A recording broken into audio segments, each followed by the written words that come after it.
2 or 3 times. Mm-hmm. And well received. Well, she's tried to perform through an interpreter, and it works best if you have one interpreter for the person and one interpreter for the dummy. But there's such a delay in, it's so awkward, you know, when you've got 4 people involved. It's just the timing difficult. is strange. There's no timing, there's no flow, you know, but it's My favorite was in Russia, and we had a gentleman that was an awesome interpreter. I mean, he was right on it. He was so sharp. His English, his Russian. And so instead of having 2, he simply changed his voice for the duck. He would do his voice for me, and he would do something cutesy when he was doing Taffy's voice. And he started getting so good by sounding duck-like that when we left, I gave him his own little duck, and I said, "You're halfway there. Go on, become a ventriloquist." But that was the most fun for me, partly because he could understand so much. Occasionally, I got so tickled by his voice for the duck that the duck would turn and say something to him, and it became a personal inside. But that was so much fun. That was a lot of fun. So now the business is back with you. And what do you envision as your future for the business? Well, we're not sure. We're just wondering and praying and hoping that whatever happens, that the investment in people and in resources will be carried on by somebody.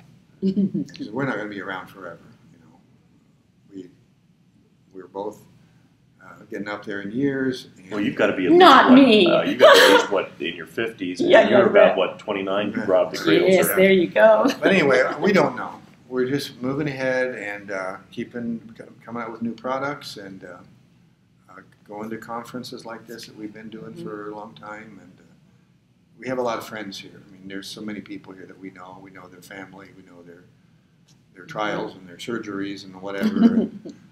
So we just, that's our family, really, these conferences that we've done, some for 28, 25 years in different places. Now, let me ask you this.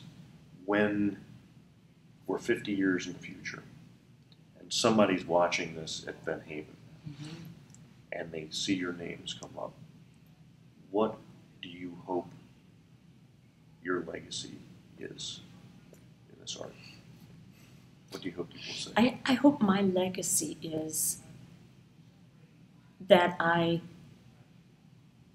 worked hard to be as skillful as I could be in the arts, but that I always encouraged other people, that I was an investor, that I was not afraid to give away whatever I could to multiply this skill. I feel called to be a teacher from age 12. I knew that was a calling for me.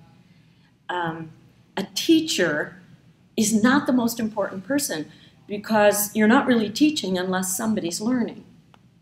So to me, it's the learner, it's the student, and hopefully hundreds of students, lots of students, because they can go 10 times as many places, 100 times as many places. So that's the multiplication factor, and the fact that every person is valuable, every person, and every person has some kind of a talent.